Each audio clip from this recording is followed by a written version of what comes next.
شروع اللہ کا نام لے کر جو بڑا مہربان نہایت رحم والا ہے۔ یاسین، حکمت بھرے قرآن کی قسم، تم یقیناً پیغمبروں میں سے ہو، بالکل سیدھے راستے پر۔ یہ قرآن اس ذات کی طرف سے اتارا جا رہا ہے جس کا اقتدار بھی کامل ہے، جس کی رحمت بھی کامل، تاکہ تم ان لوگوں کو خبردار کرو جن کے باپ داداؤں کو پہلے خبردار نہیں کیا گیا تھا، اس لیے وہ غفلت میں پڑے ہوئے ہیں۔ حقیقت یہ ہے کہ ان میں سے اکثر لوگوں کے بارے میں بات پوری ہو چکی ہے، اس لیے وہ ایمان نہیں لاتے۔ ہم نے ان کے گلوں میں توق ڈال رکھے ہیں جو ٹھوڑیوں تک پہنچے ہوئے ہیں، اور اس وجہ سے ان کے سر اوپر کو اٹھیرے گئے ہیں، اور ہم نے ایک آڑ ان کے آگے کھڑی کر دی ہے اور ایک آڑ ان کے پیچھے کھڑی کر دی ہے، اور اس طرح انہیں ہر طرف سے ڈھانک لیا ہے، جس کے نتیجے میں انہیں کچھ سجائی نہیں دیتا۔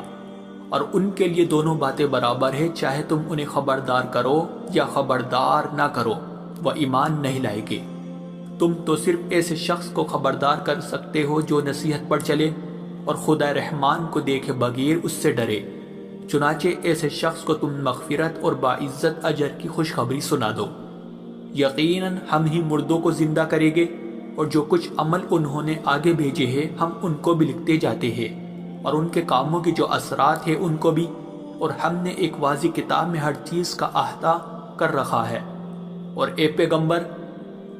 تم ان کے سامنے ایک بستی والوں کی مثال پیش کرو جب ان کے پاس رسول آئے تھے۔ جب ہم نے ان کے پاس شروع میں 2 رسول بھیجے تو انہوں نے دونوں کو جھٹلا دیا، پھر ہم نے ایک تیسرے کے ذریعے ان کی تائید کی، اور ان سب نے کہا کہ یقین جانو ہمیں تمہارے پاس رسول بنا کر بھیجا گیا ہے۔ انہوں نے کہا تمہاری حقیقت اس کے سوا کچھ بھی نہیں ہے کہ تم ہم جیسے ہی آدمی ہو، اور خدا رحمان نے کوئی چیز نازل نہیں کی ہے، اور تم سراسر جھوٹ بول رہے ہو۔ ان رسولوں نے کہا ہمارا پروردگار خوب جانتا ہے کہ ہمیں واقعی تمہارے پاس رسول بنا کر بھیجا گیا ہے، اور ہماری ذمہ داری اس سے زیادہ نہیں ہے کہ صاف صاف پیغام پہنچا دے۔ بستی والوں نے کہا ہم نے تو تمہارے اندر نحوست محسوس کی ہے،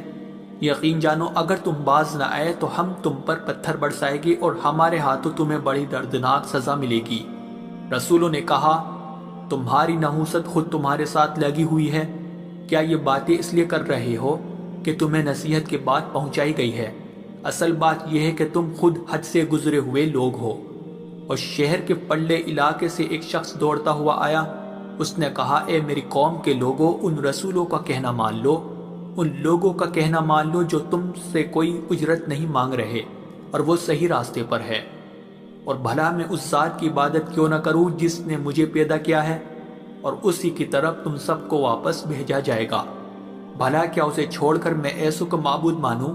کہ اگر خدا رحمان مجھے کوئی نقصان پہنچانے کا ارادہ کر لے تو ان کی سفارش میرے کسی کام نہ آئے، اور نہ وہ مجھے چھڑا سکے۔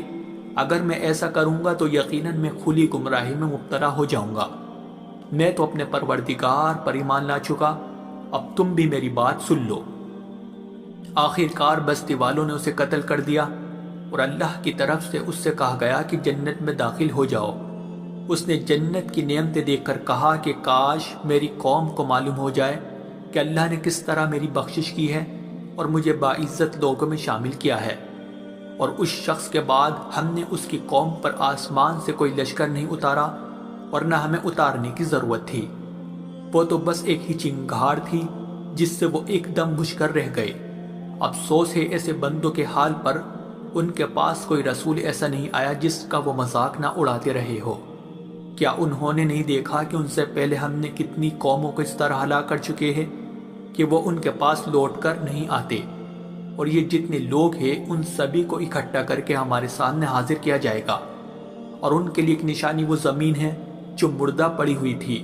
ہم نے اسے زندگی عطا کی، اور اس نے غلہ نکالا جس کی خوراک یہ کھاتے ہیں، اور ہم نے اس زمین میں کھجوروں اور انگوروں کے باغ پیدا کیے، اور ایسا انتظام کیا کہ اس میں سے پانی کے چشمے پھوٹ نکلے تاکہ یہ اس کی پیداوار میں سے کھائے، حالانکہ اس کو ان کے ہاتھوں نے نہیں بنایا تھا۔ کیا پھر بھی یہ شکر نہیں کریں گے؟ پاک ہے وہ ذات جس نے ہر چیز کے جوڑے جوڑے پیدا کیے ہیں، اس پیداوار کے بھی جو زمین اگاتی ہے اور خود ان انسانوں کے بھی اور ان چیزوں کی بھی جنہیں یہ لوگ ابھی جانتے تک نہیں ہیں، اور ان کے لیے ایک اور نشانی رات ہے، ہم اس پر سے دن کا چھلکا اتار لیتے ہیں تو وہ یکایک اندھیرے میں رہ جاتے ہیں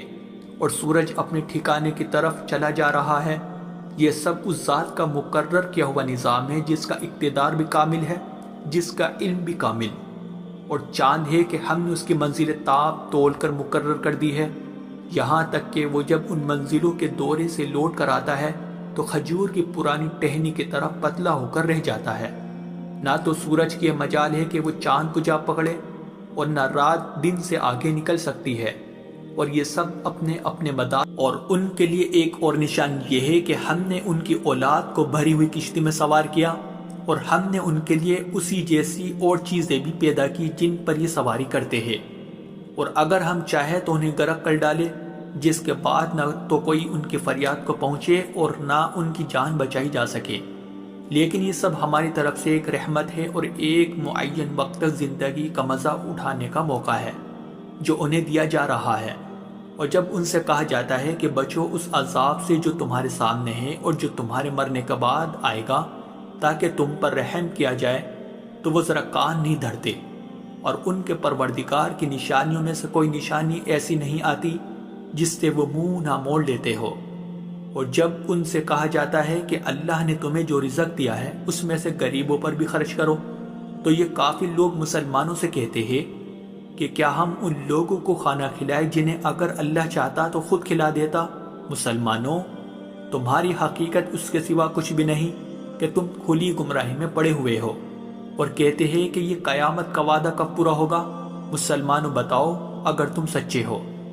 دراصل یہ لوگ بس ایک چنگاڑ کا انتظار کر رہے ہیں جو ان کی اجت بازی کے عین درمیان انہیں آ پکڑے گی،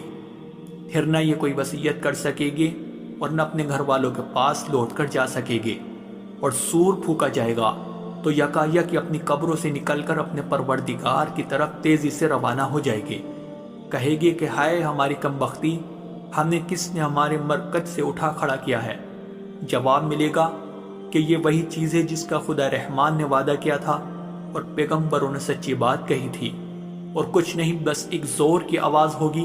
جس کے بعد یہ سب کے سب ہمارے سامنے حاضر کر دیے جائیں گے۔ چنانچہ اس دن کسی شخص پر کوئی ظلم نہیں ہوگا اور تمہیں کسی اور چیز کا نہیں، بلکہ انہی کاموں کا بدلہ ملے گا جو تم کیا کرتے تھے۔ جنت والے لوگ اس دن یقیناً اپنے مشغلے میں مگن ہوگے، اور وہ ان کی بیویاں گھنے سایوں میں آرام دانشتوں پر ٹیک لگائے ہوئے ہوگے۔ وہاں ان کے لیے میوے ہوگے اور انہیں ہر وہ چیز ملے گی جو وہ منگوائے گے۔ رحمت والے پروردگار کی طرف سے انہیں سلام کہا جائے گا، اور کافروں سے کہا جائے گا کہ اے مجرموں، آج تم مومنوں سے الگ ہو جاؤ۔ اے آدم کے بیٹو، کیا میں نے تمہیں یہ تاکید نہیں کر دی تھی کہ تم شیطان کی عبادت نہ کرنا، وہ تمہارا کھلا دشمن ہے، اور یہ کہ تم میری عبادت کرنا، یہی سیدھا راستہ ہے۔ اور حقیقت یہ ہے کہ شیطان نے تم میں سے ایک بڑی خلقت کو گمراہ کر ڈالا، تو کیا تم سمجھتے نہیں تھے؟ یہ ہے وہ جہنم جس سے تمہیں ڈرایا جاتا تھا، آج اس میں داخل ہو جاؤ کیونکہ تم کفر کیا کرتے تھے۔ آج کے دن ہم ان کے منہ پر مہر لگا دیں گے، اور ان کے ہاتھ ہم سے بات کریں گے، اور ان کے پاؤں گواہی دیں گے کہ وہ کیا کمائی کیا کرتے تھے۔ اور اگر ہم چاہیں تو یہی دنیا میں ان کی آنکھیں مل یا میٹ کر دیں، پھر یہ راستے کی تلاش میں بھاگے پھرے، لیکن انہیں کہاں کچھ سجا۔ اور اگر ہم چاہیں تو ان کی اپنی جگہ پر بیٹھے بیٹھے ان کی صورتیں اس طرح مسخ کر دے کہ یہ نہ آگے بڑھ سکے اور نہ پیچھے لوٹ سکے۔ اور ہم جس شخص کو لمبی عمر دیتے ہیں اسے تخلیقی اعتبار سے الٹ ہی دیتے ہیں، کیا پھر بھی انہیں عقل نہیں آتی؟ اور ہم نے اپنے ان پیغمبروں کو نہ شاعری سکھائی ہے اور نہ وہ ان کے شایان شان ہیں، یہ تو بس ایک نصیحت کی بات ہے، اور ایسا قرآن جو حقیقت کو کھول کھول کر بیان کرتا ہے تاکہ ہر اس شخص کو خبردار کرے جو زندہ ہو، اور تاکہ کفر کرنے والوں پر حجت پوری ہو جائے۔ اور کیا انہوں نے یہ نہیں دیکھا کہ ہم نے اپنے ہاتھوں کی بنائی ہوئی چیزوں میں سے ان کے لیے موشی پیدا کیے، اور یہ ان کے مالک بنے ہوئے ہیں، اور ہم نے ان موشیوں کو ان کے قابو میں دے دیا ہے، چنانچہ ان میں سے کچھ وہ ہے جو ان کی سواری بنے ہوئے ہیں، اور کچھ وہ ہے جنہیں یہ کھاتے ہیں۔ نیز ان کو ان موشیوں سے اور بھی فائدہ حاصل ہوتے ہیں اور پینے کی چیزیں ملتی ہے۔ کیا پھر بھی یہ شکر نہیں بجا لائے گے؟ اور انہوں نے اللہ کو چھوڑ کر اس امید پر دوسرے خدا بنا رکھے ہیں کہ انہیں ان سے مدد ملے، حالانکہ ان میں یہ طاقت ہی نہیں ہے کہ ان کی مدد کر سکے، بلکہ وہ ان کے لیے ایک ایسا مخالف لشکر بنے گے جسے قیامت میں ان کے سامنے حاضر کر لیا جائے گا۔ غرض اے پیغمبر، ان کی باتیں تمہیں رنجیدہ نہ کریں۔ یقین جانو ہمیں سب معلوم ہے کہ یہ کیا کچھ چھپاتے اور کیا کچھ ظاہر کرتے ہیں۔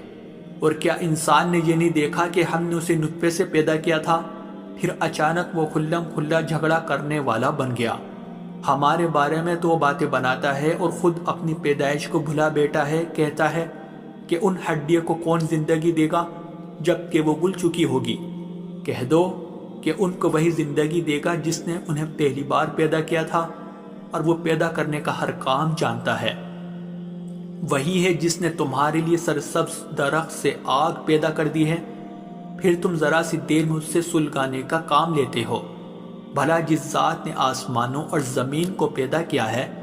کیا وہ اس بات پر قادر نہیں ہے کہ ان جیسوں کو دوبارہ پیدا کر سکے؟ کیوں نہیں، جبکہ وہ سب کچھ پیدا کرنے کی پوری مہرت رکھتا ہے۔ اس کا معاملہ تو یہ ہے کہ جب وہ کسی چیز کا ارادہ کر لے تو صرف اتنا کہتا ہے کہ ہو جا، بس وہ ہو جاتی ہے۔ غرض پاک ہے وہ ذات جس کے ہاتھ میں ہر چیز کی حکومت ہے،